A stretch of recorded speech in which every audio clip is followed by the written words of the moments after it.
holiday rush. We were nervous, but so far seems like it's okay. Judge to women defamed by Giuliani. Go ahead and try and get your money now. Good morning, I'm Steve Kathan with the CBS World News Roundup. 10 Americans held by Venezuela are back in the U.S. now after a high-level prisoner swap.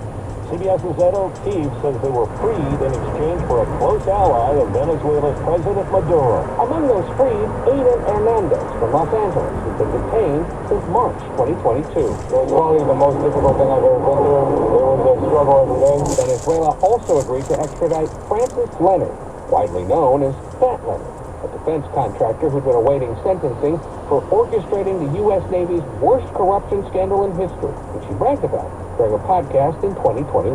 Everybody was in my pocket. I had them in my palm. While under house arrest in California, he cut off his ankle bracelet to flee the country and was apprehended in Venezuela.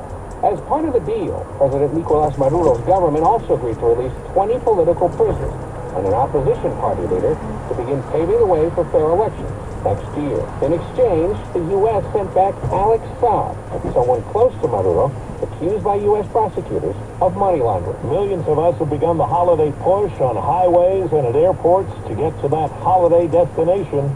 CBS's Chris Van Cleve says experts indicate this travel period could shatter records.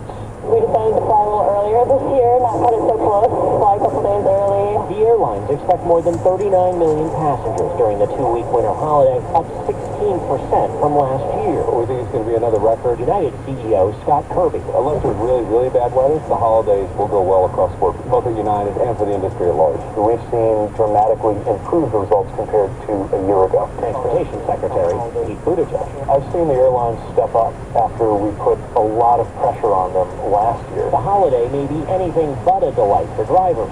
AAA expects nearly 104 million will hit the road this year.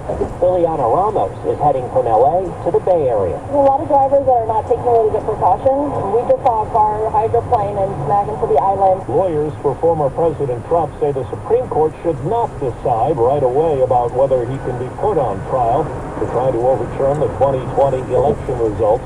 The special counsel has made the push for a ruling on possible immunity.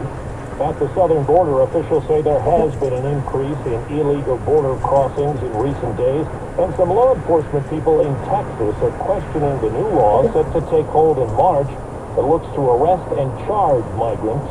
Maverick County Sheriff Tom Sherber says that will sap manpower. The process went into ritual. Any kind of crime or whatever it is, takes about 45 minutes. It's just one person. We're talking about a whole bunch of immigrants. The government's looking to make it tougher for big tech companies to use data from kids to make money. CBS's Joe Lane Kent says the FTC is proposing sweeping new privacy safeguards.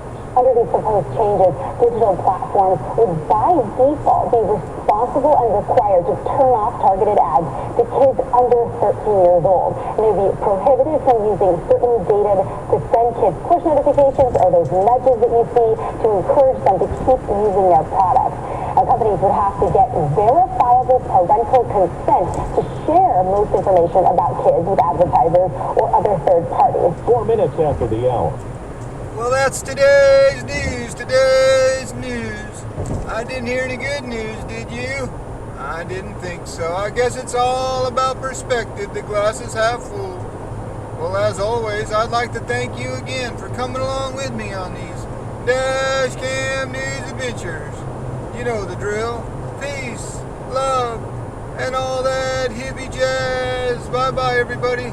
It's 45 degrees here in Benicia, California.